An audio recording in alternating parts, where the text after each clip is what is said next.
Hey! Yo! What's going on, people? What up? Welcome to Pillow Talk, episode 5. You know how it is. With Paul Goneau. This podcast is brought to you by Neon Light District. Visit neonlightdistrict.com and use Pillow Talk to save 10%. Also brought to you by The Great North Apparel. Visit thegreatnorth.net and use code Pillow Talk to save 30%. Damn, I might check that out. That sounds like a save. Yeah, actually, The Great North Apparel is actually very environmentally conscious brand, and when you get their products, they give you a tag, and you can plant the tag, and I don't know, it's different plants in each tag, but you get a tree or you get, I don't know exactly what it is, but it's a really cool concept, and I'm glad to be a part of that. That's sick. This guy to my left, what's up? Is musician, comedian, Andy Argueta. There you are. I was trying to, I was like, oh fuck, am I gonna fuck it up? Yeah. It's Argueta. I said it right? Yeah, Argueta. Argueta. Yeah. I know I've heard it so many times, and I didn't want to get it wrong, so glad you're here, man. Yeah, no, dude, don't even worry about it. It's funny. I've had people mispronounce my last name. My favorite one is Argueta. That's my that's like my Instagram handle. Yeah. Because it's like Argueta. It's a type of cheese, and I don't know. It's just funny. There was Argueta and Argueta, and then I've had people from the band call me and like, is there a Mr. Arjunta there? I'm like, where are you people finding the end? Like. Yeah, I get my last name fucked up a lot too, man. Yeah, is it like Go. Go? No, go, say it. Oh, Goneau. Goneau. Goneau. Goneau, yeah, Goneau. It's French, so the EAU is like an O okay. sound. Yeah, I get it messed up a lot too, so. Are you from Montreal? No, see, I'm like more Italian. Ah, okay. Italian, French, Canadian. I don't know exactly, I'm not familiar with my dad's side, so, I don't know my dad. So, I don't even know his name. I don't know who he is. So once the mixtape coming out, I might be fucking African. Who knows, man? So yeah, bro, how you been surviving, dude? Dude, man, it's been hectic. You know, Haven't seen you for almost a year. I feel like it's gonna be a year in March. Ever since everything closed up, you know. Fuck, I've been okay. You know, I've been trying to keep myself busy at home. Like the first few months when lockdown was happening, I was like, you know what, it sounds like an extended vacation, good for everyone. I mean, we're all working our asses off every single day. We go to work, wake up early, blah, blah, blah, all that bullshit. So at first I was like, you know what, it's nice. You know, get to wake up late, you know, stay in my boxers, whatnot, you know. But then they kept on locking things up, opening things up, and that's where I started losing it, because I was just inside the house the whole time, and I miss going out for walks. I could still do that, but it's nice to actually go explore and shit, you know, because now you start hearing about people getting fined and all that. Mind you, I don't really look into all these bylaws or whatnot. Yeah. But people are making it sound scary, and I think that's the part that's getting to me. Is I've been inside for so long, and now you're hearing all these things. It's when will it end? Yeah, I'm not sure when it's gonna end, man, and and honestly, it doesn't even seem like there's an end in sight right now, even with the vaccine. You know, when's the last time you performed? Last time I performed, yeah. Jesus, I don't even remember. Dude, holy crap. I don't remember that, but I know it was no, you know what? Last place I was performing at was Toronto Style Bar and Grill.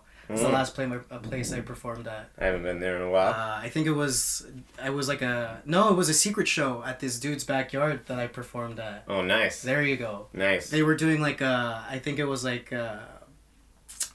against the establishment show. We're gonna, have a protest comedy show. Yeah, a lot. There was quite a few I think Ben Bankus got fined at some point. I didn't go to any of them, but I remember at a certain point after his fine, a bunch of I kept seeing protests. It was this comedy protest, but it was really just secret shows. Yeah, and I like that shit, man. It's really whatever fun. You gotta do. I've been to a couple of them, and I've had a great time there. I mean, I guess a lot of people's worry about that was the social distancing or whatnot, but when I was there, people were in their separate groups, and I tend to wear my mask whenever I can. But it was fun for what it was. I don't know if is it still going on, because I haven't.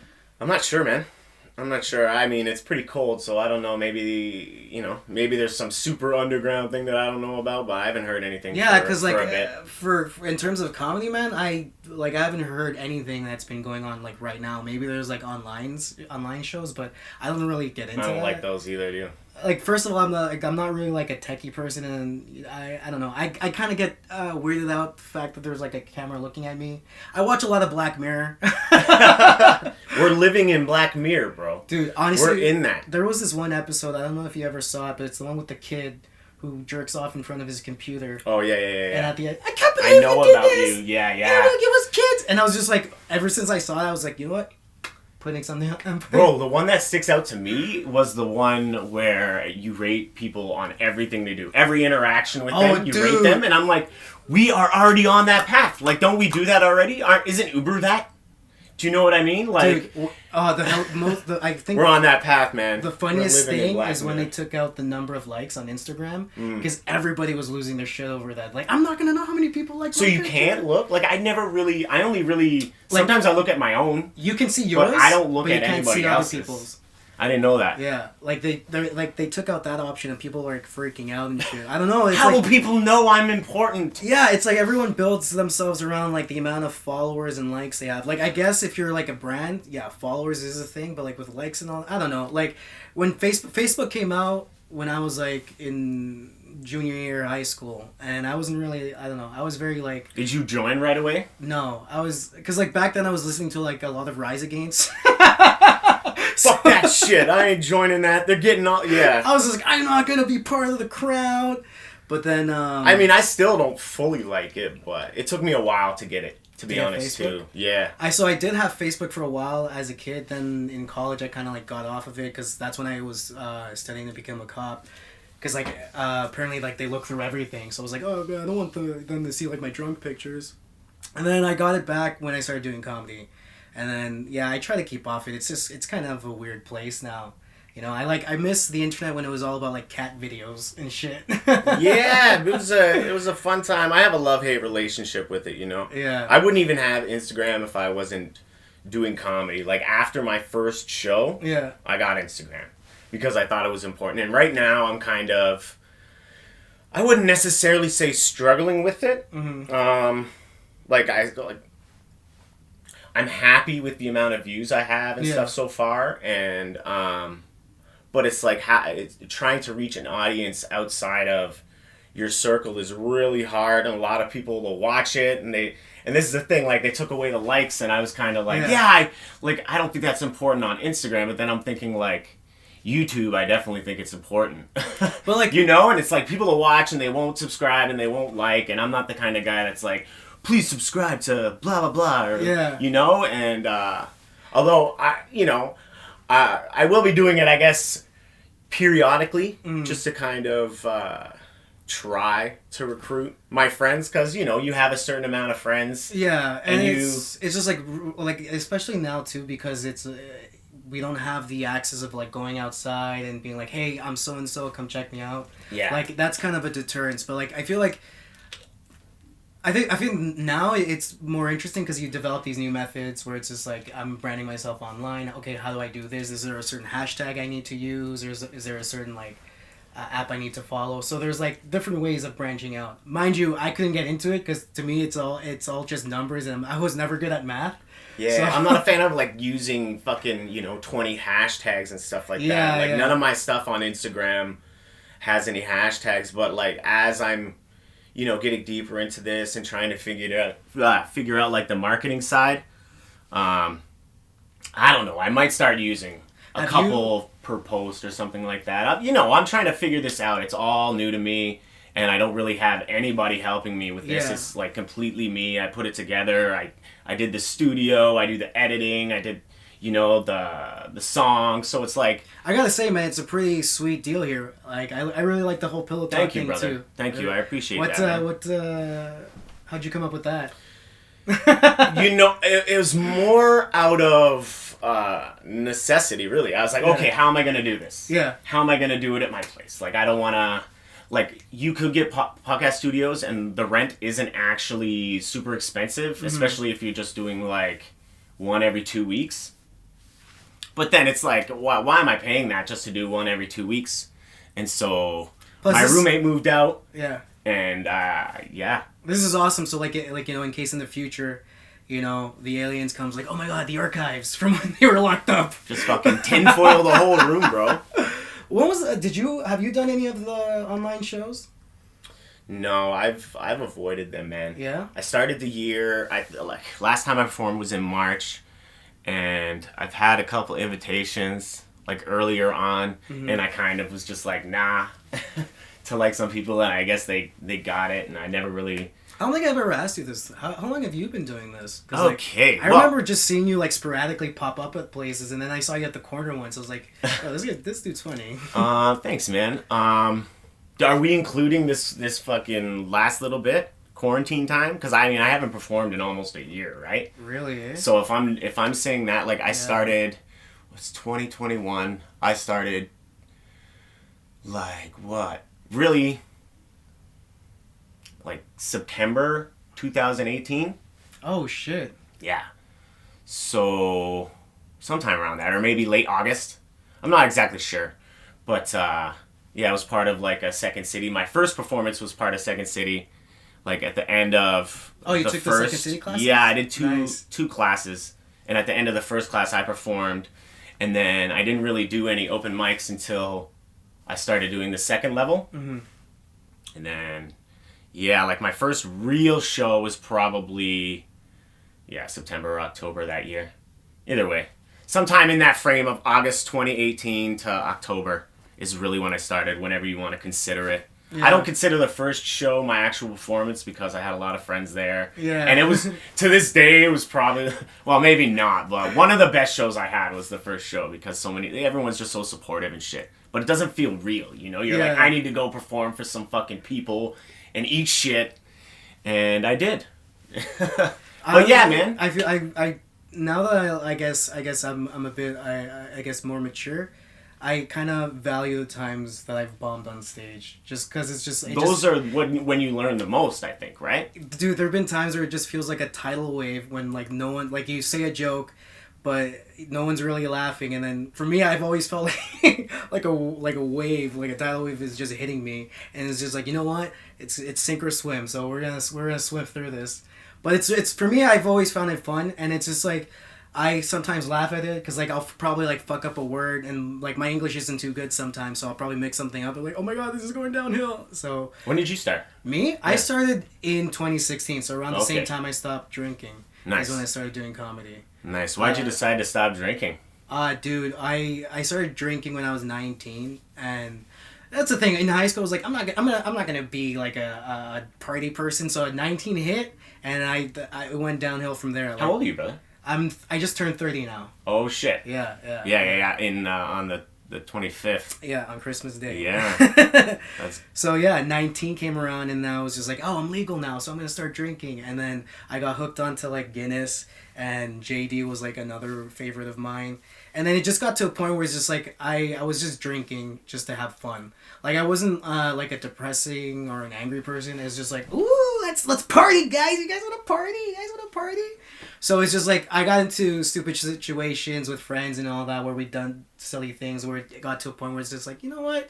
Maybe it's good I don't do this anymore, right? Because like, I don't know, it got to a point where it's just like it got a few close people involved where it's just like, dude, like you're always drinking and, we want fun. We want you to be fun, And it's just like, you know what? Yeah. So I stopped right when I turned 26, and around that same time, my buddy Jesse Singh, great comic, by the way. You should check him out. Where's Jesse Dad on Instagram? I used to work across from him. So he worked at this bookstore and I worked at this coffee shop, and I heard that he was doing comedy. So I was like, hey, dude, like, show me around, how do I get into it? I need a venue to get, like, focus all, like, the non-drinking stuff, something to get me busy. So he took me to this show in Brampton, and that was, like, my first time getting up on stage to do comedy for, like, I guess... in the scene or whatever. Was that Jam Easy spot? No, this was Tom Holman. Do you know Tom Holman? No. He's a funny dude. He's got me on his show a bunch of times too. Tom Holman, funny dude too. Shout out.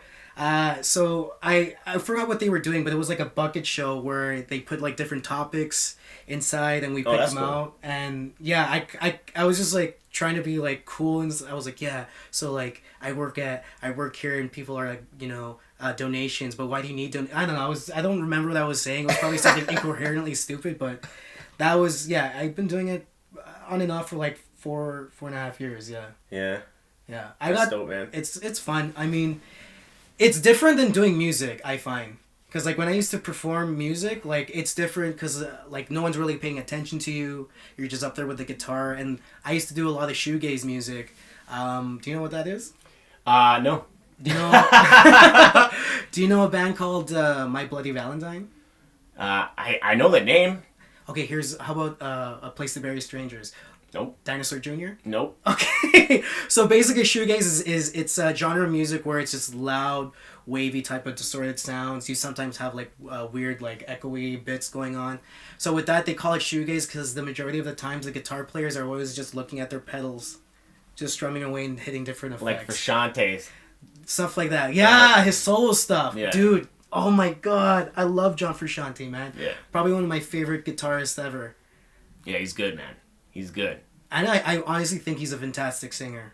He's alright. He's an alright singer. But I like he's a great guitar player. I don't know if he's on my top 5, but he's definitely in my top 10. Your top 5 guitarists? You didn't think John Frusciante? Nah, we'll get into that later. All but right. I have like my top 5 is all over the place, man. You'll see. You'll see. We probably won't have the same top 5, even though I'm sure that, you're a guitar player, so I'm sure you got some good guys on there. But yeah, so doing comedy, it's like you actually have to like, make sure people are paying attention and are on what you're saying. So like the attention's all on you now. So with that, I'll still get like nervous on and off because like it's different now. All eyes are on you, right? But like I feel like having the experience of performing music also has helped. Because it's just for sure. You're more comfortable on stage. It's just, the more time you're on stage, the more comfortable you are. I even avoided, I smoke a lot of weed, and I even avoided for a long time. Actually, to be honest, to this date, fun fact, you're the only person I've ever smoked with before I performed.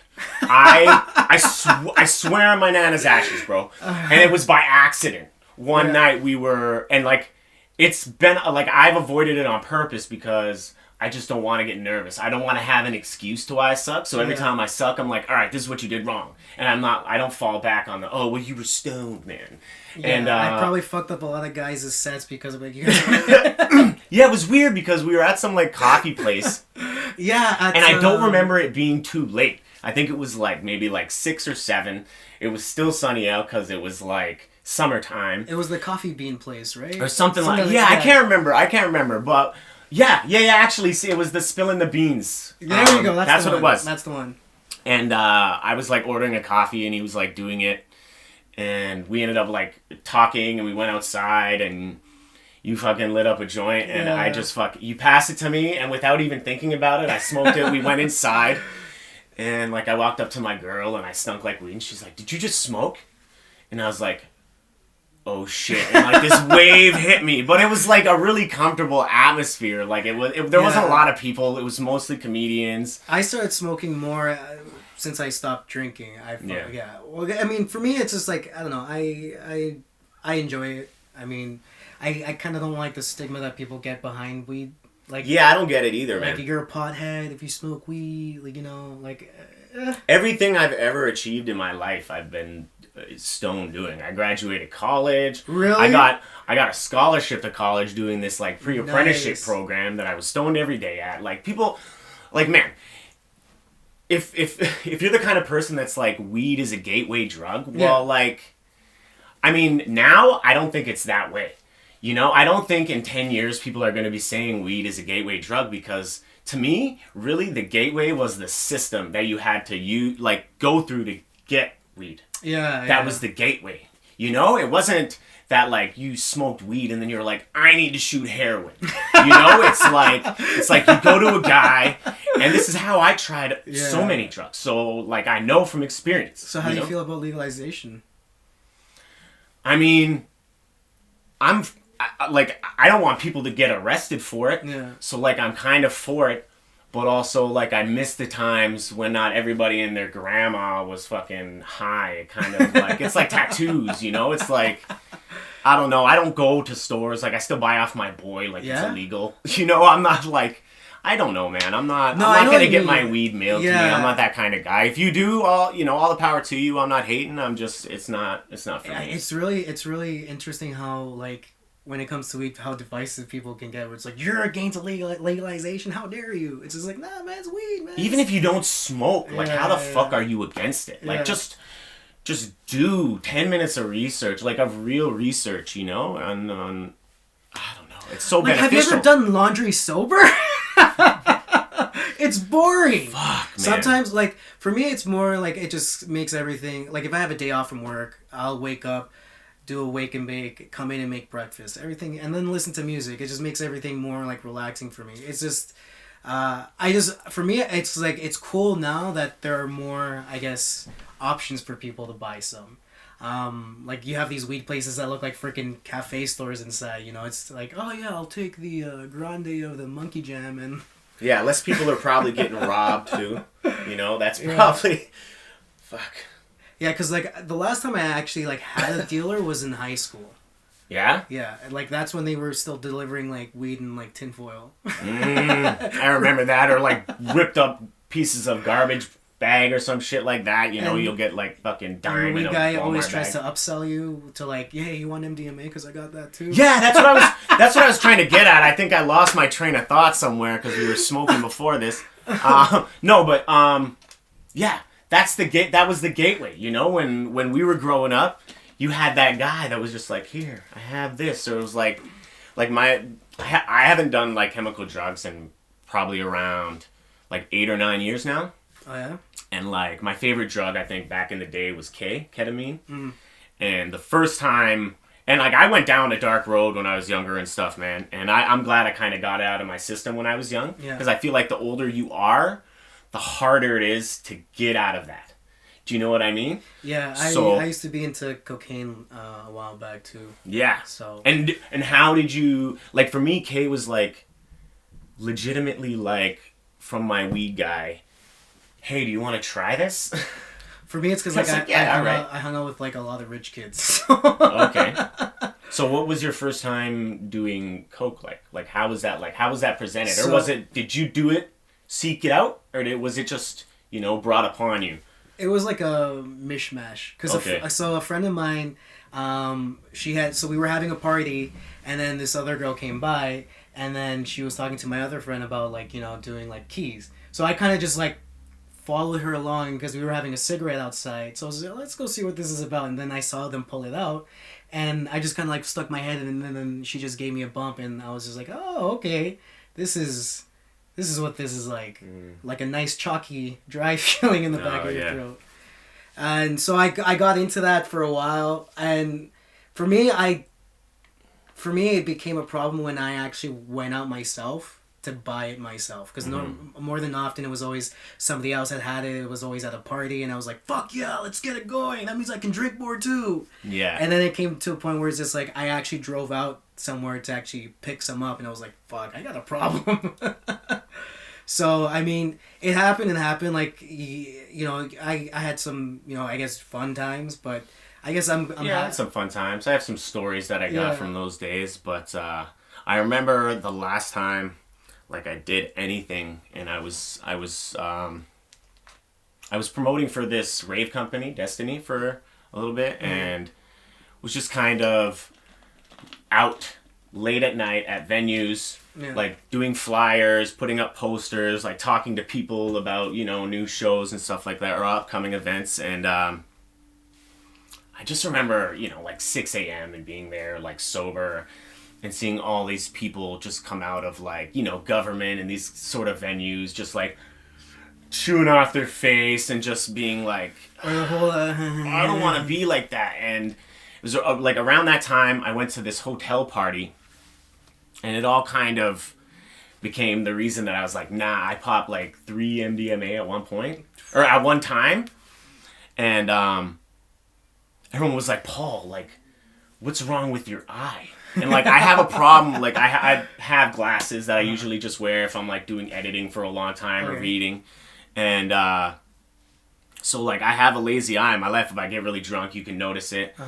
And they're just like, something's wrong with your eye. And I went legitimately, when I went in the bathroom to look at it, my eye was going like this.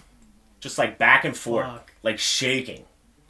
And so like for the whole night I was walking around like this. And like, you know, throughout those as the hours passed, I was just like, yeah, I don't think I'm gonna do this again. You know, and seeing all those people, it all was just like, I'm not gonna be this guy anymore.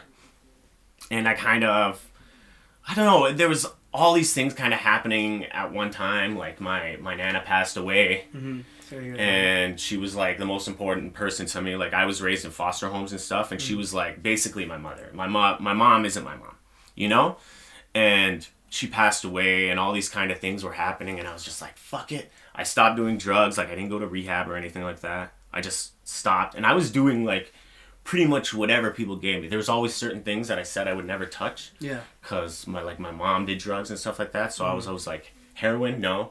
Meth, no. Crack, no. But like pretty much every other thing I've done, dude. And I know what you mean, cause like when I like, and you know what, dude, I gotta say, it's cool that you've come this far. I'm happy for you. I'm happy to see that you're still. It was a long road, man. It was a long road, you know. But and for me, it's I'm like. Here. Cause I used to work security and I studied to become a cop, so like you had to be aware of like, you know, certain things like these. So when I used to work security, I was exposed to like, you know, like I used to work downtown Toronto, so you get to see people who are like, you know, heavy into drugs and whatnot. Yeah, for sure. And like I was exposed to that, but like I still did it myself, and it's not until it became a problem for me where it's just like, you know what, I really need to.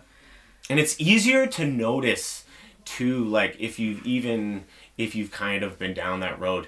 You know, I don't even, like I used to work at a halfway house, like not anything to do with drugs, like just cooking there because I'm a chef, you know? Yeah. And one thing I realized at those kind of places is like, as weird as it is, and people might not want to think this way. Oh, can you hear upstairs? That's amazing. The joys of filming a podcast in a basement. You need to have, you need to relate somehow, you know? You can't just be from the outside looking in and giving people advice that have been down these dark roads without actually relating, you know? And it might seem weird, but like, how are you gonna tell someone how to be when they're recovering from a heroin addiction if you've never done heroin, you know? Yeah. Or like certain things like that. Like, it's weird to think about, but honestly, those are the places where, you know, it's beneficial. You know, recovering addicts need to do like a lot of those, like that kind of work. And I don't know, man. It's like, it's kind of like, for like the way I see it when it comes to like my alcoholism, I see that more of a blessing and a curse. Like in a sense where it's just like, you know, I had these experiences with this sort of drug, I guess if you want to call it that.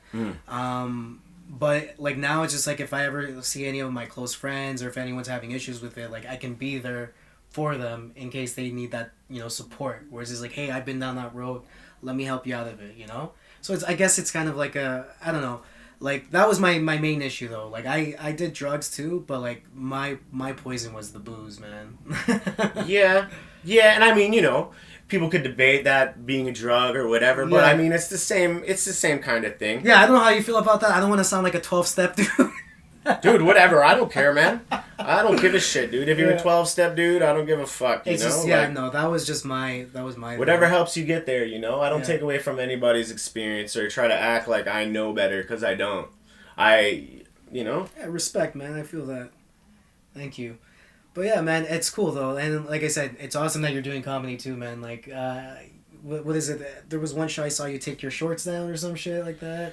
I've done some weird stuff. The chicken nugget thing I think is fucking hilarious. Yeah, I don't know, man. I try to just, I like being silly. Like my kind of thing is just like, I want people to have an escape when they come see me. Like I like the political stuff, but I also think that like everyone's doing the political stuff, you know? And like, I don't have a Trump joke. I don't have, like, there's certain things I'm not gonna write about because I'm trying to give you an escape. I don't want you to think of those things when you come see me. So I performed in like my Batman onesie. I've done some weird stuff just to see how it goes. You know, I've stood on stage for a minute, not saying anything, drinking a juice box in my Batman onesie. You know, like just. Do you like Andy Kaufman? Is that? Like, yeah, I like Kaufman. Kaufman's he used alright. to do like weird stuff like that, like get up on stage and like lip sync to Elvis, I think. Yeah, I don't think I'm fully there. Like, it's funny because I've talked about this, and I want to get like your opinion on it. But like for me, my favorite comedians don't influence me. Like when I think of, and it's gonna be weird, but when I think of like my influences, legitimately like my style. It's not like Rogan. Like, I really like Rogan and Chappelle, and I don't do comedy like either of those guys. Those are my top two dudes. Like, I'm more, like Marlon Wayans or like fucking Pauly Shore or Kaufman or just somewhere there that's just like I'm silly, but I want to give some of my insights too and like opinions and stuff like that. But I'm not trying to be too deep. I think everyone is trying too hard to make people think they're smart when I just want you to laugh. Yeah. You know what I mean? That's what I'm there for. So if, you seeing me in my underwear makes you laugh, I fucking did my job, whatever it is. Yeah, sometimes I like silly shit like that on stage. There was this other show I did, and like some dude had like some girl come up and like do the whole like be his hands things, and like I don't know what they were like doing like a play or whatever, and I was dying of laughter. Like, yeah, it's like the silly can be like I like silliness, It's just I get it, like with the political stuff, some of it can be funny or whatever, but like if one after another, it's just like, okay. And it's not like I'm like I said, Dave Chappelle, Joe Rogan, very political heavy comedians. Yeah. So I'm not against it. It's just not what I wanted. For me, it's like I think it's the way they put it out though. Like like Dave Chappelle has like a very like smooth way of like telling his jokes and shit. Like yeah, and he seems a lot smarter than me too. So maybe maybe that's why I don't go down that road. But yeah, I mean, like if what do you think, man? Like who do you think you're like the people that you watch? Well, so for my favorite comedians, I don't think I'm like anything close. Like my favorites are. Eddie Murphy for me would be number one. I think Eddie Murphy's like one of the reasons why I wanted to do comedy. Dope. I love Eddie Murphy. It was like it was Delirious that I saw when I was like 14, and his whole like Mr. T bit was like don't go too fast, I might break your dick off. Like I was dying of laughter because like I knew Eddie Murphy through like the movies and stuff like that, like Shrek and Mulan and all that, and hearing him say, motherfucker this and lick my dick that, I thought it was hilarious. So, I don't think I'm like Eddie Murphy. And then there's Dave Chappelle, whom I like. Yeah. And I got into Dave Chappelle through the Chappelle Show. And Patrice O'Neal's another favorite of mine. And then there's Bill Burr. And then I'd say Bill Hicks would be the other one. And like I don't think I'm anywhere close to Eddie. Okay, so top 5. Eddie Murphy. Say them again. So yeah, sorry. Top 5 would be Eddie Murphy, Dave Chappelle, Patrice O'Neal, Bill Burr, and Bill Hicks. All right. I like all of those guys. I think the only top 5 we have in common is Bill Burr. Bill Burr's in my top 5. I like him because he just sounds like your angry drunk uncle at every fucking party you're at. Like there's something there's no fear. Yeah. In the way he approaches. It doesn't matter who you are. Like if you're dumb, he's gonna let you know. Yeah. And there's something I fucking love about that. It's just the way, just his commentary on everything is like. Do you listen to his like Monday morning podcast? I've listened to some, yeah. Like yeah, it's really interesting. And one thing that I like to listen from him too, and it's whenever like I'm feeling down about comedy or whatever. It's this. It's like a 7-minute like little talk that he has about like just keep going at it. Don't stop. If it's in you, it's in you. So like he has some like very like interesting, profound shit too. Like if you're like an up and coming, comedian, or if you want to get into it. So that's what I like about him too. Like he has like that wisdom. Yeah. No, for sure. And a good solid point of view. Like he's a man of substance. He doesn't want to pussyfoot. Like he's there. you know, for a reason, or he's not there, you know? Yeah, and it's not like, you know, I like when people start saying stuff like he sounds hateful, or, you know, when the Sticks and Stones Dave Chappelle one came out, oh, he's anti this and that. It's just like, you have to remember, these people are just telling jokes based on their own experiences, right? Not everyone has the same one. And they are jokes. Yeah. Remember that.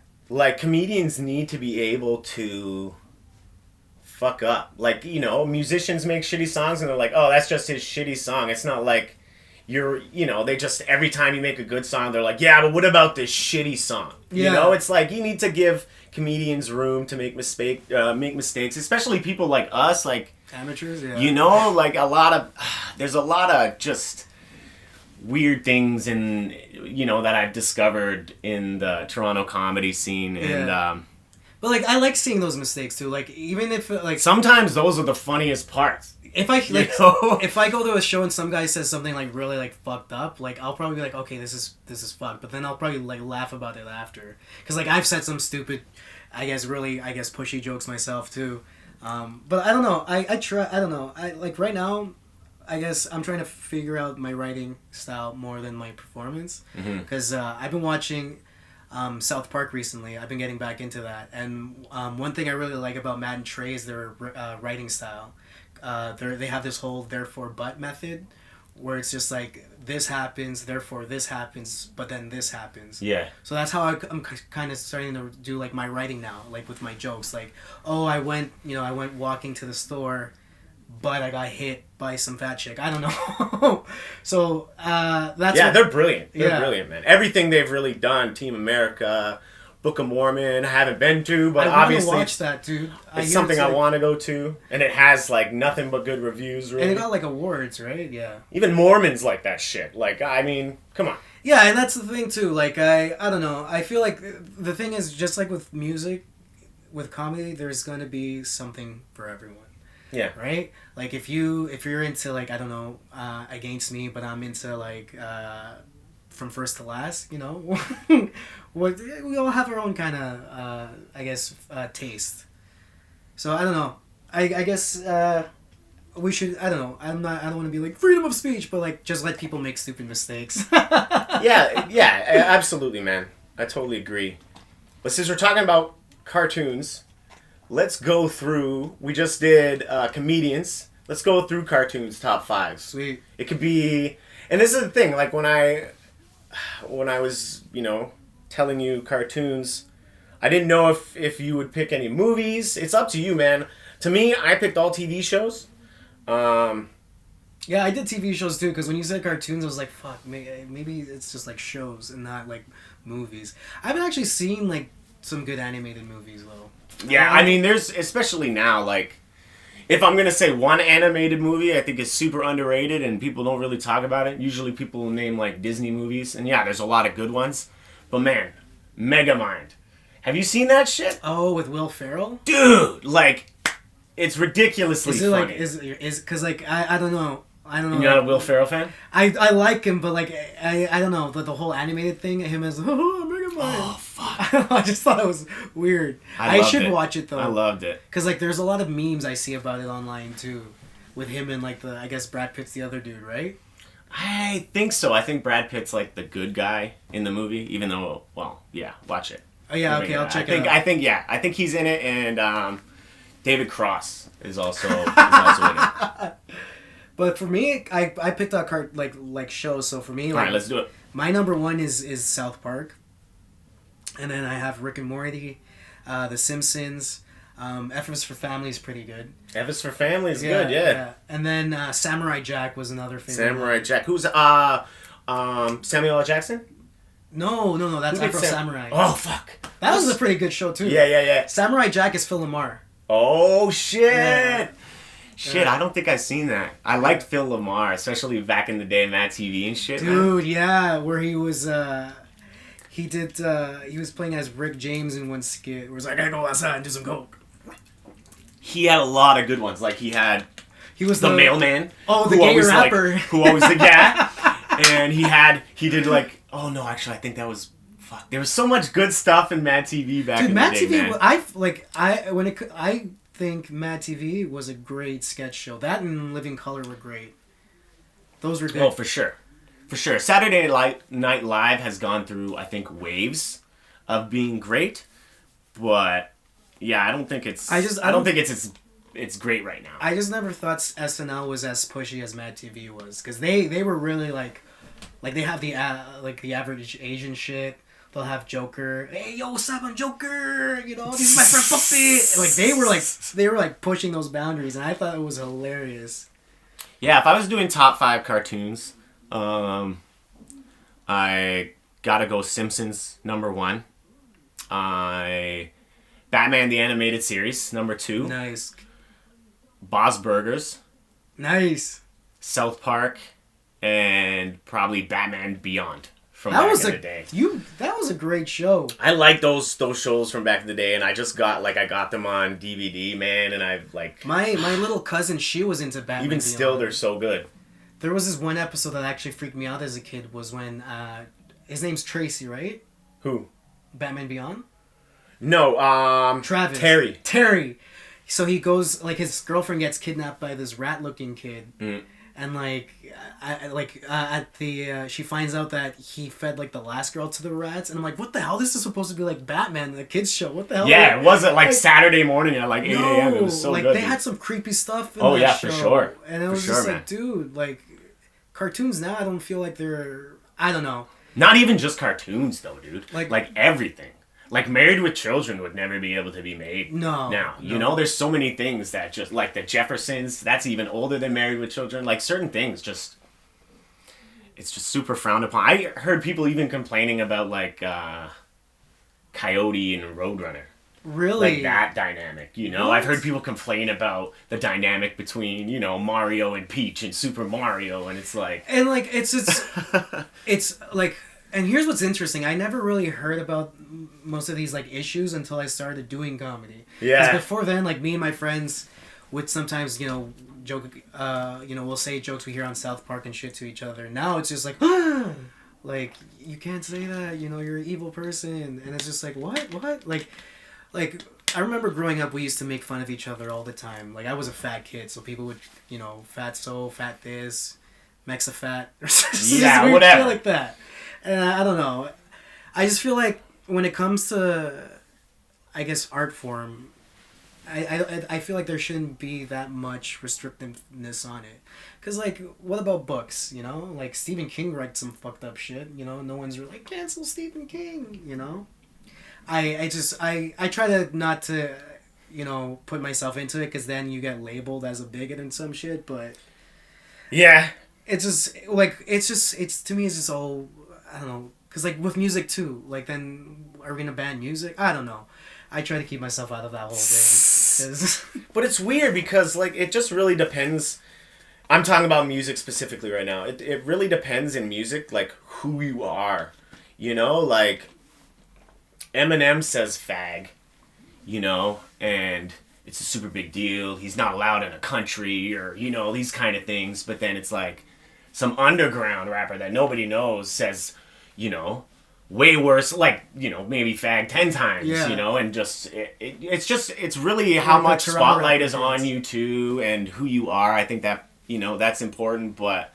Yeah, it seems as time goes on, it's people, you can't joke about that. You can't joke about that. And it's man, I'm fair game. As long as it's funny, it's funny. I think anything can be funny.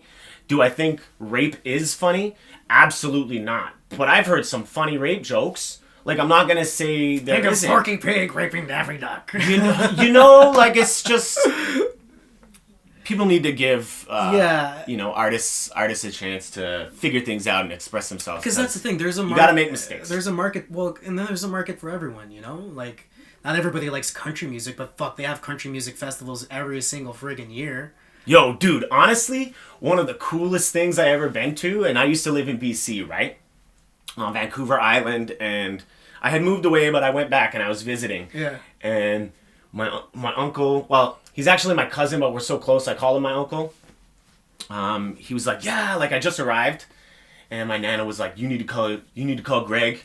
He is going camping this weekend and he wants you to come. I'm all right. And he was doing camping at this bluegrass festival, bro. Oh. Yeah, banjos and you know what I'm talking about, harmonicas and stuff. Dude, I mean, the coolest fucking thing I've ever been to, probably to this day. Like, we'll beat out any music festival with, like, you know, the bands I want to see because of just, like, the vibe and the friendliness. I remember there being, like, this giant fire and, like, maybe, like, a 12-piece band playing in the background. And literally, man, probably about 100 to 200 people were there for this event. You know, in, like, the middle of nowhere. It's a beautiful area, and we're all, like, holding hands. Like, going out and then going in and, like, doing this, like, weird dance, bro. And it was just one of the coolest things I've ever done. And I'm not a I don't listen to bluegrass, you know? But like, music festivals are a great experience, and it's a nice way to, like, I guess, escape the world or whatever. I like that, man. That sounds pretty dope. I actually used to I did security for a CMT music festival, and those country music people, like, they party hard, man. Like, it was like 3 a.m. and they were still like, wee!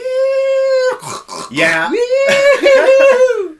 The thing I don't like about country now, and it's not, believe me, if you went through, like, my albums, like, there's maybe, like, 0.5% country. Like, I'm not big on country, but it's like, stop trying to be rappers. Like, honky tonk, but donka donk. Like, what the fuck are you doing? Shut up. Be country. Be real country. Yeah. Be you, man. It's all good. I like, it doesn't really, I guess the common denominator in all my music, because I have such a wide variety that I like, is, like,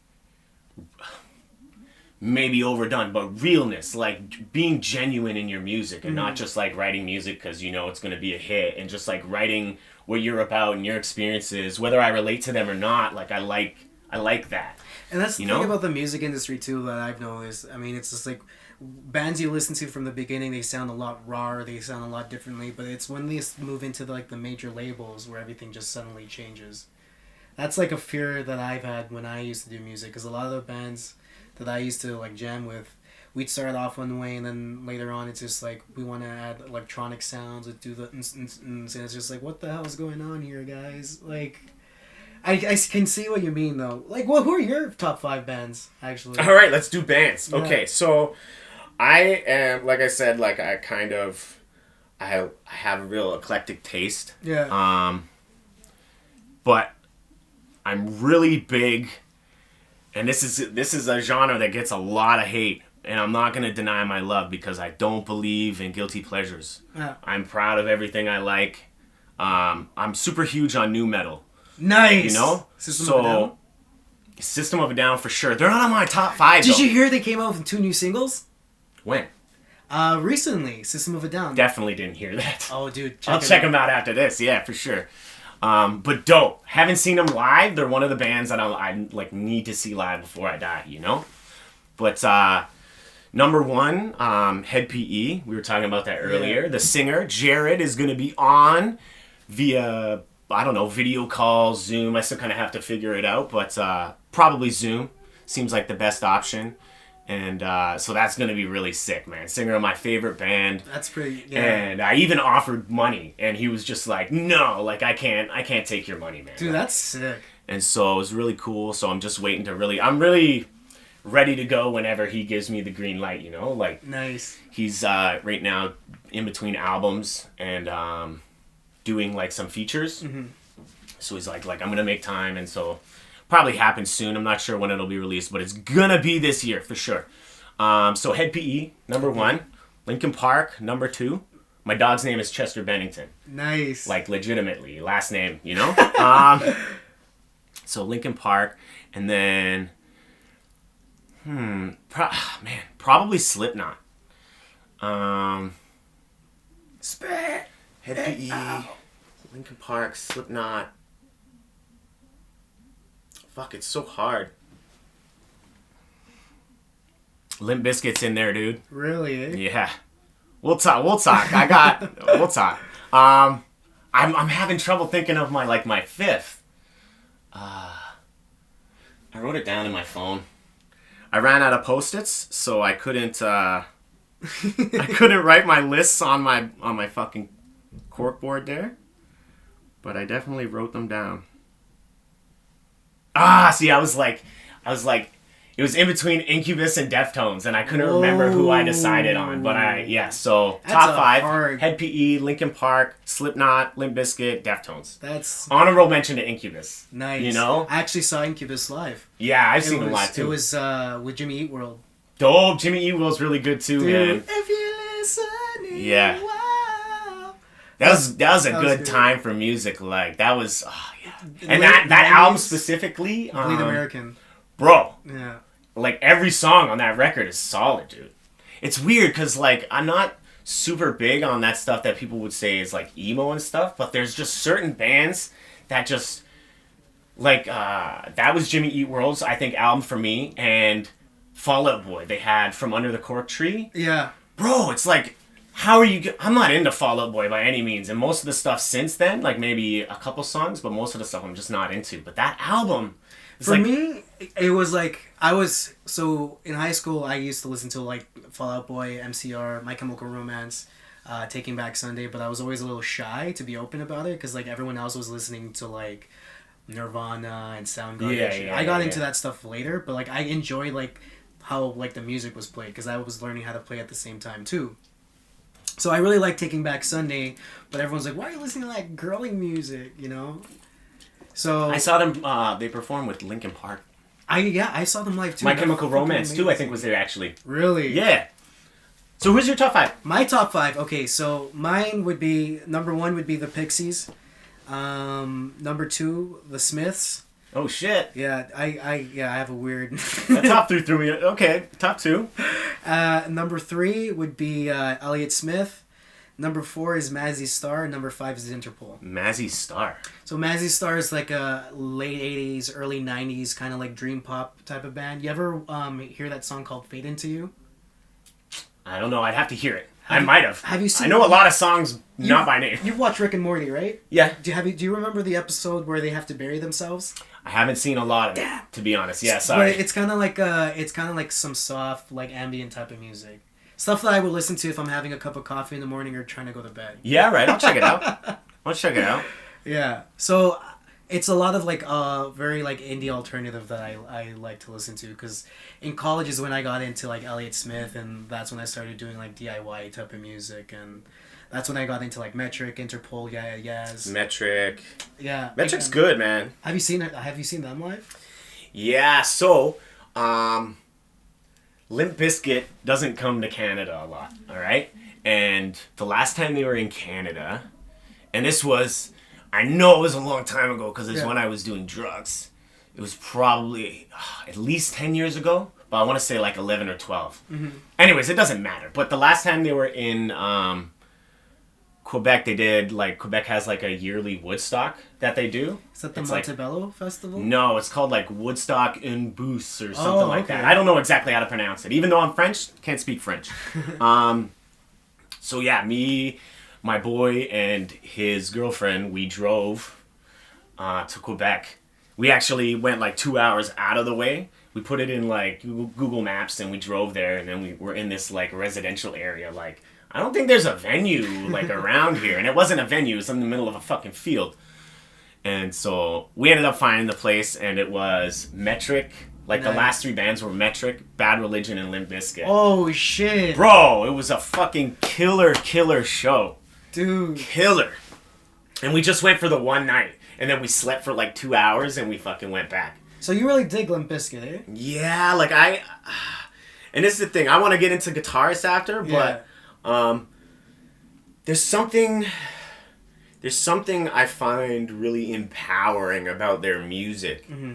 Like, it's weird. And they've gone through this weird, they've had a weird life, like, as a band or career, however you want to say, because started out, like, underground, really aggressive, then became popular with Faith, which was, like, kind of like, well, obviously it's a cover, so it wasn't necessarily the kind of music that they made. And then they made, Significant Other, Nookie, all this stuff. They got That's really, what I remember them got from. really big, and a lot of, I guess assholes listen to Limp Bizkit, and they got like a bad rap. So Because they were like basically... douchebags were really big into Limp Bizkit, and then Fred Durst called out the douchebags, and they they stopped becoming this popular band. I think it was some time in between Chocolate Starfish, or like after Chocolate Starfish. I remember that one.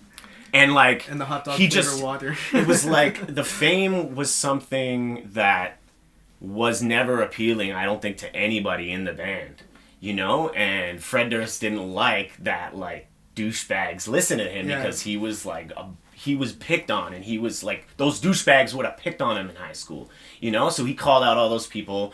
They ended up losing their popularity, and then the next album, Questionable Truth, which if you haven't heard, I'm telling you, dude, if you're a Rage Against the Machine fan, nice.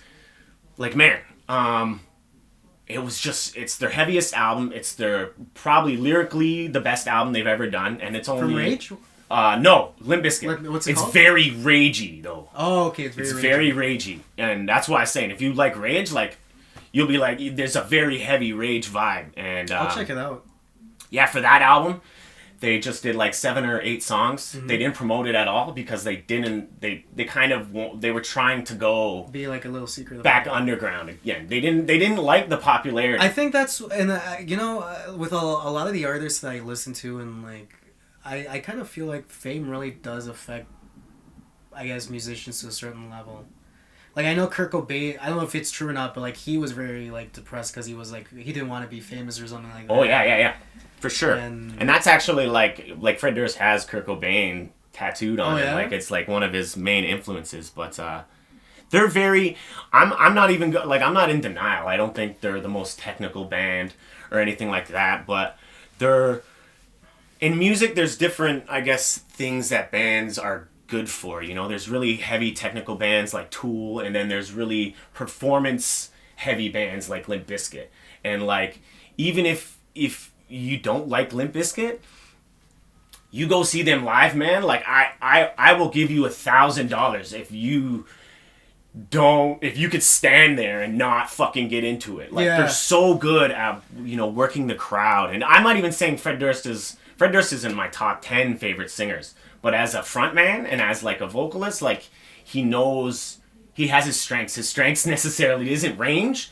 His strength is like performing, and that's the same. Okay, so let's get into guitarists because I'm about to talk about my next dude. Cool. First guitarist, Tom Morello, nice. For sure. Love him. Seen Rage, and the moment that I was like, this guy is a god, is he took his cord out and was like strumming his guitar with like his patch cord or whatever, and he was doing the. Dude, and I was like, what is this? And then you find out that, like, Rage Against the Machine never used a DJ. Yeah. All the things in the albums are him fucking doing some weird shit. Like, there's someone, like, I don't know if anybody's ever pushed the limits of guitar playing like he has, And we could talk about, because I know you're really heavy and you probably know more about guitar than me. Mm-hmm. But second, Wes Borland. The guitarist of Limp Bizkit. Okay. Oh, is that the guy with the eyes, the face paint? Bro, every time you see him, he looks different. He's got like, sometimes he has like guitars with like lights on him and shit, and like. Dude, he used to freak me out. There's something. Kid, oh yeah, for sure, dude, for sure. I like that though. We actually thought his eyes were like that. Did you see? Do you know Christopher Racy? Christopher. Dude, Racy. who was on third episode. No. With the black eyes, he has those fucking Wes Borland eyes. Oh, Racy. Yeah. I know him as Racy. Yeah. Yeah, no, I saw that. Like when I was younger, when we heard about Limp Bizkit, like there was like that whole urban myth that he like poked his eyes out to make them like that or whatever. It freaked us out. Yeah, and Marilyn Manson removed some ribs so he could suck his own dick and shit like that. Yeah. So who's number 4? All right. Oh no, I don't even. Did I say 3? Yeah. Was Tom Morello? Yeah. Oh no, never mind. Tom Morello, Wes Borland, Lenny Kravitz. Nice. I don't hear a lot of love for that guy a lot. That's interesting. Everlast. You know who Everlast is? Oh yeah. Yeah, like more like acoustic, like softer stuff. What it's like. Yeah. And Joe Satriani, I guess, would be my 5th. Those are my top 5. Dude, yeah, Joe Sochi. I can't even pronounce his last name. That guy's phenomenal. But like my whole top 5, with the exception of the first 2, like I guess they kind of make similar music, but their styles of playing are completely different. Their styles are like Wes can be technical, but the stuff that he writes himself, it's just very like it makes you bounce. You know, it's not really like Tom Morello where he's like fucking. Yeah, but they still. I think both of them fall under nu metal. You know, so. Rage? What about you, man? For me, Rage. Do you think Rage is nu metal or what? For me, I think Rage is more like. Yeah, I'd say yeah, they're nu metal because their earlier stuff sounds like that because you have Zach rapping. Yeah, and that's so like hang on, nu metal to you, what would you describe that as? Because for me, I've always thought nu metal was just like a combination of like hip hop and rap elements with like heavy rock. Yeah, like that's. Generally, when I say nu metal, it's you know, hip hop and heavy metal combined. Yeah, so then I would. But like, a lot of the nu metal bands, well, the bands that people say are nu metal that I listen to, also do like some electronic stuff, or also do like reggae kind of stuff. Okay. You know, ska, punk, whatever. So it's like I think nu metal is just like, it's like your foundation is metal. But you branch out into other things, you know? Yeah, so I would consider them nu metal. But mainly hip-hop and hard rock. Nice. So your top 5. So me, top 5 would be Josh Homme. Oh, nice, dude. Great singer, great guitar player, and guy's a good-looking dude, man. You can't deny that. Seriously, when he sings like in his like soft voice, it's like, fuck, this is amazing music. Smart guy, too. Yeah, dude. Apparently he's like a mechanic or some shit. Like he works on cars on his spare time or whatever. It's like, crazy. It's crazy. It's crazy to like hear about things like that, dude. Like Steve Buscemi was like a firefighter or something. Like what? Like you don't. And the lead singer of Bad Religion is like a biochemist major or some shit like that. I don't know, something like that. He has some kind of like. That shit's fucking cool. It's amazing. So Josh Homme, and then there's Joey Santiago from the Pixies. Mm-hmm. Third would be friggin' Kim Thayil from Soundgarden. Okay. Yeah, I loved Soundgarden growing up. And then it would be, what's that guy from? You ever watch Crossroads? No. Fuck, what's his name? He's Fuck, you know what? I wrote these down too. This is do it, bro. Professional of me. It's all right, man. It's totally cool. Fucking. So you like Soundgarden? What do you think of Audioslave? Because I have Rage in mine. You have Soundgarden in yours. Yeah. Right. Oh, and then the other one was John Frusciante. There you go. There you go. Fuck yeah. That's good. My girl's favorite band is Red Hot Chili Peppers. They're pretty I don't fucking. like Red Hot Chili Peppers though. What? Really? I only like their album Blood, Sex, Sugar Magic. Wow. To me, that's probably their best album to date. Well, I mean, Californication's nice, but it's too poppy for me. I like Blood Sex because it's got like the nice funk. You got the weird, and then you have Flea doing the. Flea's one of the like. I'm not gonna do it this episode, but maybe we'll have you back another episode. We'll do bass, but Flea's up there, dude. He's for sure, man. And he just seems. Just like such a cool guy. Like I would just like, hey man, you want to fucking go to brunch? Yeah. And it would be just this like my girl. So I'm gonna start doing the video calls, right? I was saying how Jared from Head PE is gonna be on, but we're doing a video call, and then that kind of, got me thinking maybe I should just try to reach out to some people that maybe others would, I don't know, see as unreachable. And just try. Get Tom Morello on the show? Maybe not that far, but like, well, who knows? Like, what's he doing right now? Yeah. But Flea was on my list of people to like, nice. Just like talk to for like a half hour. I honestly feel like Flea would be like just a nice guy to just chill with too. Like, but yeah, because I don't really want to do the Zoom thing. Yeah. Like with people like for like us, it's like you live close. I would prefer if people could come here, but like I don't expect Flea to come to my spare bedroom. So I think that would be a good option, and it kind of would bring people. Like I said, I'm trying to figure out a way to get people outside of my circle to fucking watch me. And I guess it's a little difficult now with the whole pandemic shit going on. That's what I miss too, man. Is going to rock concerts and shit. Like Osheaga was one of my favorite festivals I've been to. And I hate to admit this, but I do dabble with EDM, so I have been to like. It's okay, man. Don't be ashamed of that shit, bro. Own that shit. I know. It's all good. Did you have any concerts you were planning on going to this year? Or last year even? Because I had, like, tickets for concerts I'm that always got, like, my money back, or I get to, like... Actually, I've wanted to see Gogo Bordello for a while, but I've rarely seen them in Toronto, and my buddy was doing an Instagram story in Vancouver, and I was like, yo, that's fucking Gogo Bordello. Are they there right now? I was like, yo, man, these gypsy guys are amazing. I'm like, what? And it's just like, why do these guys never come to Toronto? That's one band I really want to see live. Just Canada in general, I think, man. Like, a lot of bands just don't come here. It's a lot to do with the exchange rate, I think. You know, like when Head PE was down earlier, well, not earlier, what the fuck am I saying? They were, the first time that I met Jared, I think it was maybe 2017. Mm-hmm. And he was like mad. He was asking me if I wanted to buy a hat because, you know, the lady inside wanted a certain percentage for them just to, like, sell the merch there. Yeah. And, like, they're not, like, they've been on a major label at a certain point. Like, they were originally part of Britney Spears' label, Jive, and stuff like that. Oh, okay. But, you know, had troubles with the majors and kind of went independent and have been doing that ever since. And so, like, you know, they buy their own hats. They came with, like, a trailer and, like, another small little trailer with all their merch in the back, you know? And... like, I bought a hat off him and he was, like, explaining that, like, she wants a certain percentage and these get made for a certain percentage and this is why, like, a lot of bands don't come up here because, like, it's hard to make money. They have to raise their prices and fans complain and it's like... Money really ruins fucking everything. Bro, no kidding, man. No kidding. Quebec gets them, though.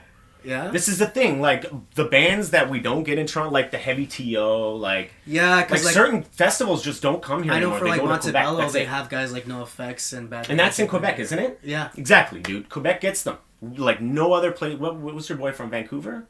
Yeah. You said that they were there? Yeah. Gogo Bordello was there? Lucky. Yeah, dude, yeah. Oh, man. But it's not I gotta say often. this, though. When I first started meeting you, for some reason, and I don't know why, I thought you were the lead singer of Cancer Bats. Oh, shit. That's hilarious. That's hilarious. They're local, no? They are. Yeah, because like there was this music video with it where he's riding a bicycle and he's singing. And you looked exactly like him, and I'm just like, this guy's doing comedy now. Like, I've got Chester Bennington before. Oh yeah. I never got Cancer Bats, but I'm gonna check it out. Have you heard Cancer Bats? Oh yeah. Dude, I know who they are. Yeah. There's that too. Like, there's a lot of like good local acts here that you don't really like. I don't know, like hear blowing up more than they should. I mean, maybe I've been out of like the music loop for a while, but like growing up, it was more like American bands I grew up listening to, like Metric and all that. Like I was like, oh my god, they're Canadian. I'm gonna listen to more Canadian bands. Mm-hmm. I don't know. It's just really, I don't know what the music industry is like now, but hopefully they just bring music back, man. Like that's one thing I do miss. I just miss being out, man. Going to concerts. Like I have. I don't know, plans to go, you know, I wanted to go on vacation too this Christmas and couldn't do that. Like I just want life to get back to normal and I'm not taking that vaccine. So it's like I don't know, it seems like I read something that Ticketmaster, it's like they were thinking of implementing something if you don't have the vaccine you can't go inside. So yeah, like, and it's like, man, you yeah, and then that's one thing that really bugs me about, like, I guess the time we're in now is that you hear like things like this and then you read different articles about like, oh, it's got robots, or no, it's like, and it's just like, fuck, like with all the media as fucked as it is, who can you actually trust, you know? What's the like reliable news source that we can get now?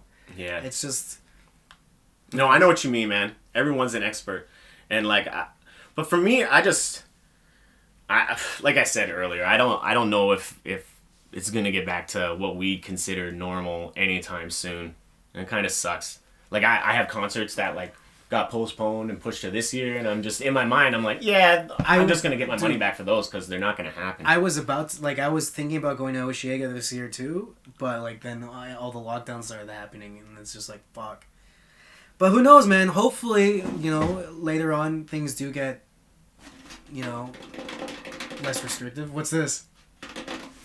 This is the snack bucket. The Snucket. That's not the real name of it. I don't know. I'm Snucket struggling. sounds good. Struggling with the name, dude. I don't know. I was originally going to get a basket and call it Snackskit.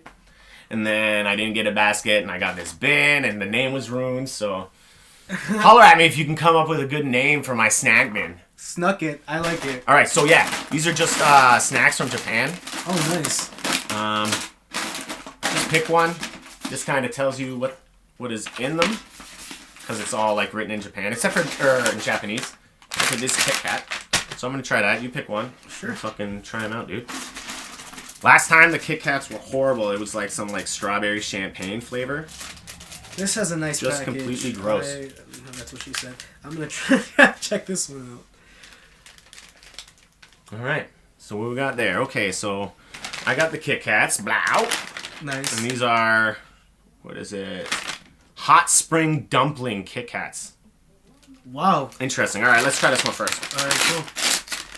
Yeah, don't hold your breath, man. We picked, when I had Jam Easy on, we picked the Kit Kats. Well, I picked the Kit Kat because I thought it was a safe choice for the first episode. And yeah. Fuck. I still have the bag in there. I kind of give them to people just to see what they think, but no one thought they were good. So, yeah. Hot Spring Dumpling.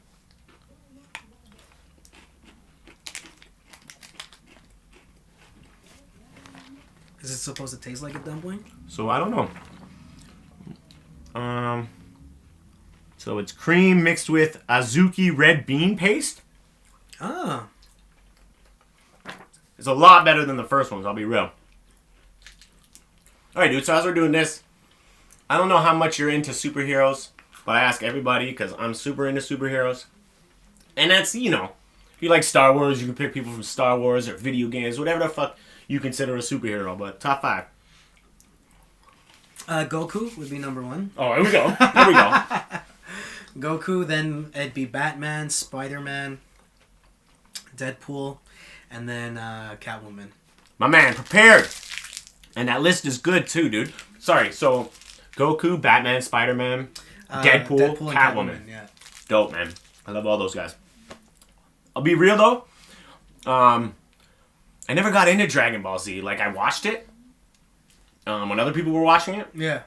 And it's alright, but yeah, I never personally got into it. All my foster brothers watched that shit, so I know a lot of the characters and stuff like that. Yeah, dude, like, I don't know what was up with that show, but like we used to go outside and pretend we were like Super Saiyans and like, ah, yeah. Did you ever fucking do your hair like that? I tried to as a kid. Mm-hmm. I tried to. I dyed one side blonde, the other side blue because I wanted to be edgy. But yeah. Yeah, I did a lot of edgy stuff too, man. No, I like in high school I used to like dye my hair like once a month, legit, and I did like weird shit. Like I remember having like blonde and like blue at the tips, and I used to like do like Liberty spikes. You know what I mean? Nice, holy shit! You actually did all of that.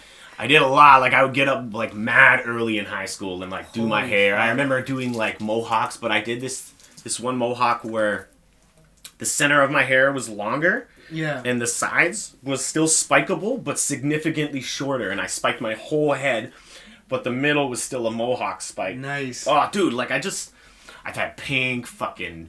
You know, blonde, fucking green. So I wasn't able to style my hair like that. So the only way I actually did, you know who Billy Talent is, right? Oh yeah. So I always used to style my hair like the guitar player of that band. He always has like that one huge cowlick.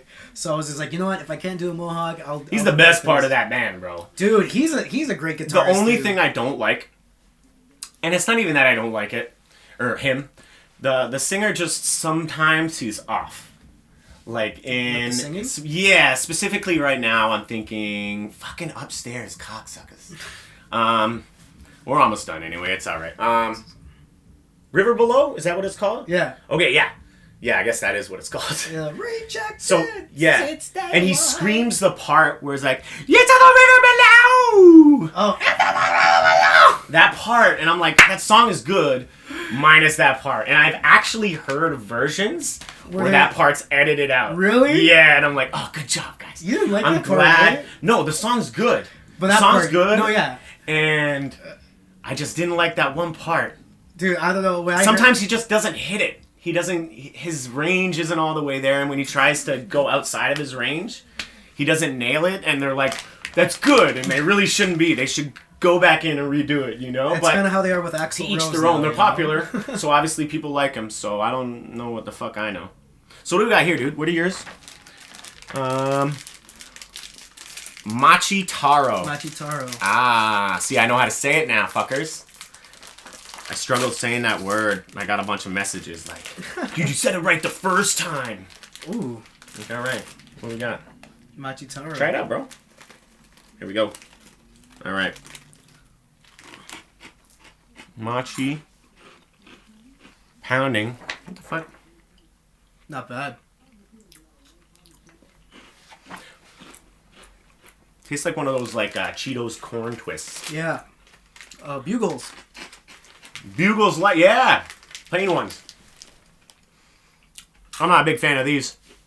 Dude, They're okay, but this is what we always ate was the friggin' Pocky sticks. yeah, it's funny because like when I got the pack, I took the Pocky out because I was like, oh, I know how this tastes and it's delicious. And I ate the pack all myself in like 3 minutes. You smoke a lot of weed, right? Me, yeah. What do you like to munch on when you blaze? Dude, now because like I've been inside a lot, like I try to eat healthy because like before quarantine I started to work out a lot, so I was very like I guess aware of what I was eating and whatnot. So now I try my best to like make sure I cook at home, not to eat out. But if I ever get like blitzed up, I'll try to make myself like and this is gonna sound funny, but it'll be like a whole wheat organic jelly and cashew peanut butter sandwich. Yeah, I'll have that to snack on, or I'll snack on like frozen mangoes. That's one thing I like. Frozen mangoes. All right, that's something I could definitely try out. Oh shit, man. Or I'll have like I'm not a fan. these kettle chips. I like the first one. I don't like the fourth one. Kettle chips? Yeah. Yeah. You gotta try the Miss Vicky's spicy dill pickle chips, bro. Oh, dude, I'll eat any chips that are spicy. I'll eat it, man. So good, man. So, dude, we didn't talk about this. I don't know. We trailed off, but I kind of wanna. So, like, because you said you were into music before you did comedy. Yeah. And you're not doing anything right now with music. Well, right now, like, have you heard Crystal Castles? What, the group? Yeah. Yeah. So I have this program at home called Ableton Live. Yeah. So I'm kind of trying to do music like that, where it's just like, you know, just electronic and kind of like mellowy. So I'm trying to do something like that and see if I can release it later on under like a different pseudonym, because like I want to make like a whole kind of like weird persona, kind of like Ghost or whatever. But like that's what I'm working on right now is like more like I guess. Indie dance type of music on the side. I still play guitar and whatnot, but a lot of the guys that I used to jam with before quarantine, they're like at home and all that. So like, I've tried doing like video calls with them to jam, but you can't really hear what's going on. Oh, that would be weird. So, yeah. Hopefully, if you know, I guess the lockdowns are lifted, I can start playing with the band again. Mm-hmm. But like right now with music, like it's more of a casual thing than it is anything I want to do professionally.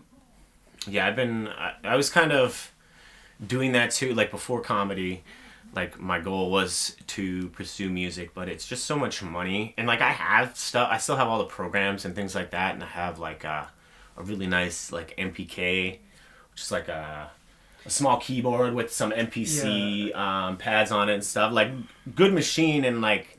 I have all the stuff now because I've gotten other programs to record podcasts, and I got this fucking dope mic, and I'm really thinking I'm gonna start maybe doing some music because I have a lot of time right now, you know? Do it up, man. Like I've been playing guitar a lot lately, and like I've gotten a little bit better. But I mean, I do miss being in bands and jamming around. When did you start?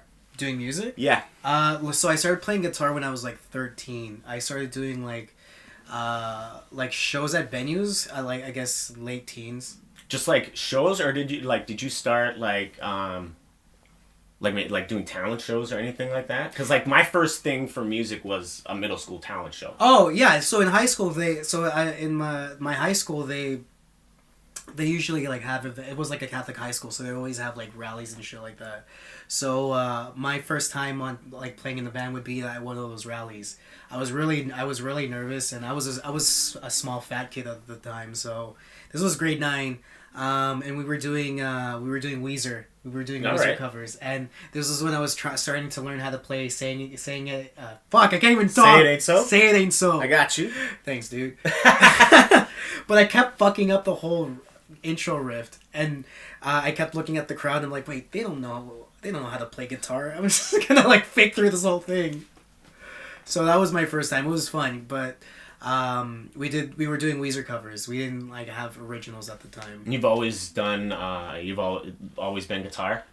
I've always wanted to do guitar, but a lot of the bands that I got into in college always wanted me to switch over to bass. And I guess I'm a lot better at bass. Mm-hmm. I don't know. I've had people. Even you have small hands. Yeah, but like I have chunky they're fingers. They're strong though. Yeah, you have to have strong fingers. I like playing the bass guitar, but I prefer playing like the guitar itself. Mm-hmm. I was in a couple of bands. There was this one band that we were getting to work together. We were doing like a cross between like Fiddler and Alexis on Fire and whatnot. Mm-hmm. So I had written up like all these riffs and all these all these lyrics and shit like that for the songs we were working on. We had one show together. We only had one show together, and I remember it was one of those pay-to-play type of shows where it's just like you have to get a certain amount of people. It was like a bringer show just to play on the stage. So I had brought most of my friends there, and they didn't like the fact that my friends got super hammered and then they were moshing to our music and shit. And they're like, dude, we don't like. They might be a bad influence, and I don't know if we can have you with the band. You know, I'm like, dude, but like, I brought everyone here, and they had a good time. Like, yeah. So the disrespect. They kind of like kicked me out, and I was like, that's fine, dude. Like, it's whatever. Let bygones be good bygones. And then they messaged me after saying, hey, by the way, is it okay if we keep like the riffs and the lyrics, and if we ever become famous, you get to keep any royalties? I'm like, yo, fuck that. Like, eat it. You're gonna kick me out because my friends got drunk at a rock show. And you want to keep my stuff? No, thank you. No, thank you. But yeah, I honestly, if I had the time, I would want to do music professionally because like that's where my heart is. Mm-hmm. I love comedy. I like writing, but I've always had a passion of playing music. I was always that loser at the house parties to bring out. Got the acoustic guitar. And all the girls were like, play me Wonderwall, play me Wonderwall. So that was me, and you played the Wonderwall. I played Wonder. No, I would play that, and then I would like sneak in Boulevard of Broken Dreams after. And back then, girls were always into they were into Green Day when they came out with American Idiot. So I was like, oh my god. But yeah, I do miss doing music, but it's just a lot of the people that you get you try to work with. And the thing is, the majority of people that I've worked in bands were all guys I met on like Kijiji or Craigslist back when that was a thing. And things start out good, but everyone wants to do their own thing and all that. Yeah. And honestly, I feel like you can have a good band if all you guys like knew each other from like the get go. Cause you it's that bond you guys like fucking Metallica or Pink Floyd. They knew each other like from a long time, and like, you know.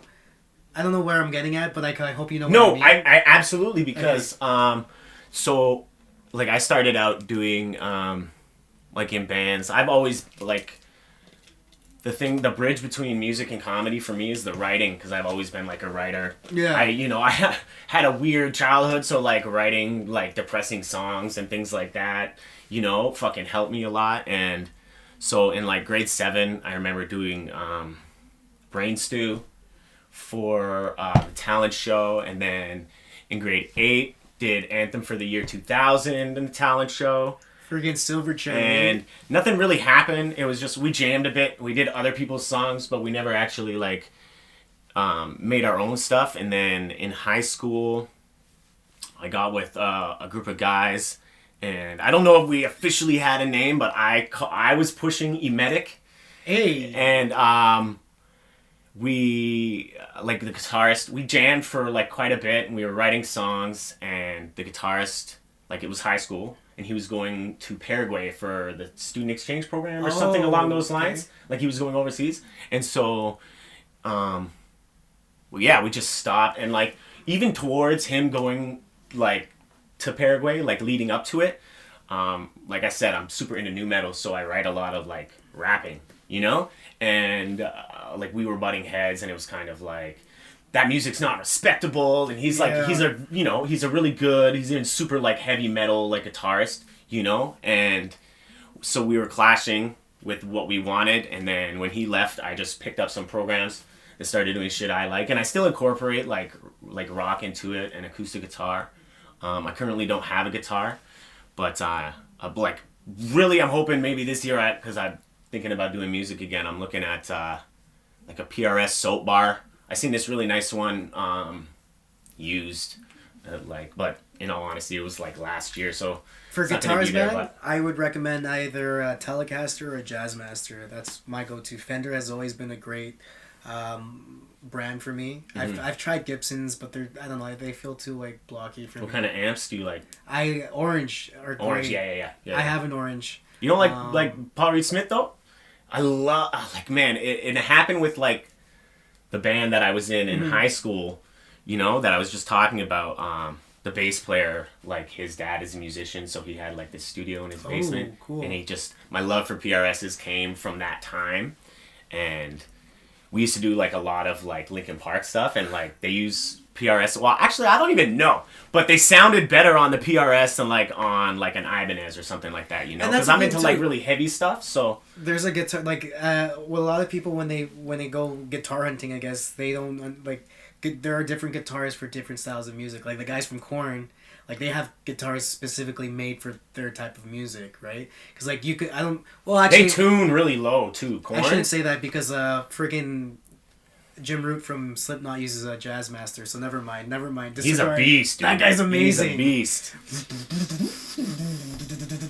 Fuck, man. Slipknot's easily like my favorite metal band, man.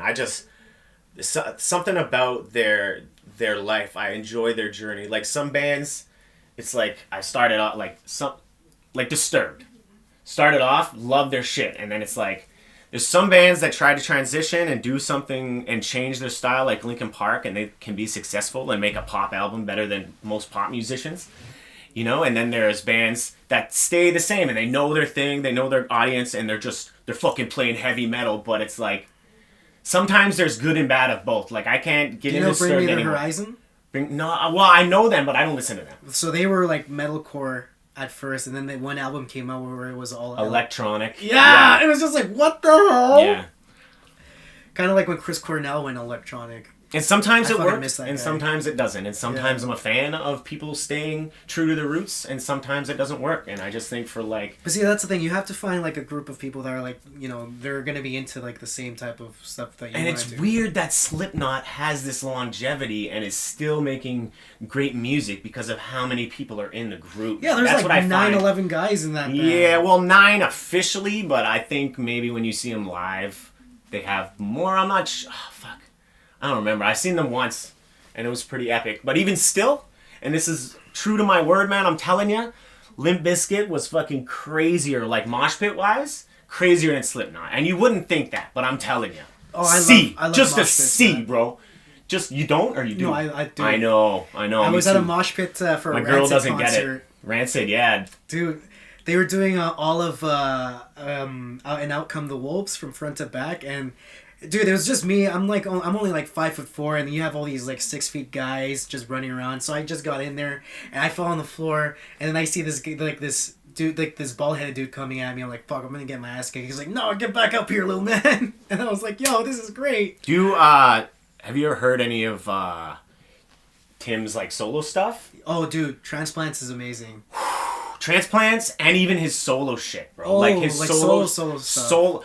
And like he's done, there's like Tim Time Bomb, and then there's Tim Armstrong. Like it's really like ska, like, oh man, like that Operation Ivy type of stuff. So good, dude. So good. Super underrated as a musician, and is just so diverse, and that's what I love. I always thought that guy was like French or something because of the way he sings. Mm-hmm. And he's got that like don't let no man understand. Yeah, this is kind of like raspy. Yeah, and that's what, like super unique. And I think that's like the thing for me with vocalists. It's like they have to have a unique sound, even if it's weird or off-putting at first. Like that's what's beautiful about it is that it's unique. Yeah, you don't have to You like know? like sing amazing to be like you don't have to sing like an opera singer that's like make good music. Like I like that, like it's very like laid back. Like that's why I like the Transplants, because it feels like more like chill, laid back music. Oh, it is for sure. That's like a lot of it's Sunday, you know, Yeah. noontime music. But anyway, bro, I guess we'll get out of here. What are your future plans? Tell these people where they can find you. Future plans. Well, you can find me online. Argueta is my Instagram handle. I don't have anything out yet. Trying to figure out this whole music business. You know, hopefully I start doing the music. Hopefully lockdowns are lifted and we can start doing shows again. You know. Fuck yeah, man. We should maybe mix it up, do some shit, man. Yeah. Jam sometime. I'm down. I don't have a guitar right now, but you know we can make some music. Hey, if You you're know ever what I down mean? to come over, come jam with me and Paulo, man. We're down. Yeah, right. Where do you live now? I live in Richmond Hill. Richmond Hill. Oh yeah, you said that earlier. My bad. Last time I was Richmond Hill, I was at the hospital.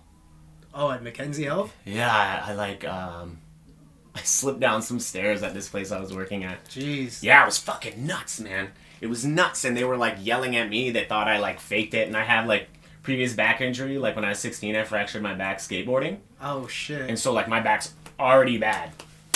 And so I slipped down like half a flight of stairs. I was just gonna ask, were you ever scarred? I liked that show. That was the dude from Papa Roach. Yeah. Dude. I like that show. They what don't was his have name again? Jacoby. Dude, that guy was. I like Papa Roach. I don't know his too. last name, but Jacoby. It's Jacoby something. They were good. Jacoby Shaddix. They're a band that like was great, and then I kind of fell off. And then they became great again. Like their last like couple albums, man. Like their first 3 great, and then they had maybe like 2. Getting Away with Murder was pretty good too. Yeah. But yeah, hopefully it's doing I guess music and hopefully performing again. Yeah, man. Yeah, because I can't wait to get back on stage, bro. I'm gonna have to though. Yeah, so hopefully everyone's safe. I mean, I guess that's right. I don't know. It doesn't seem. I feel like most people are safe, man. Yeah. Like lockdowns or no lockdowns, I think it's been blown out of proportion. Just I think it's time to get back to normal. Let nature run its course. What about you, man? What are you planning on doing on? Oh man, You probably get asked this every show.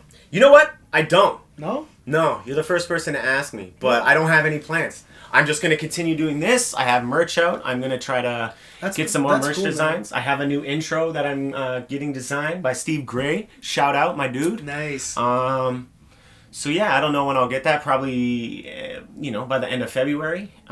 Just gonna keep doing this podcast thing. Maybe start making some new beats and stuff like that because I have a lot of free time. I like the whole concept here. I keep at it. It's a work in progress. We're only on the 5th episode, but I feel like I'm making improvements every episode, and as long as I'm moving forward, that's all that I care about. Yeah. As long as you're moving forward, it doesn't matter how fast. Yeah, true. Well, hopefully we get to share a stage again, man. Fuck yeah, we will, dude. All right, guys. Thanks for tuning in. Click the link below if you want to get some merch, and see you in 2 weeks. Peace the fuck out.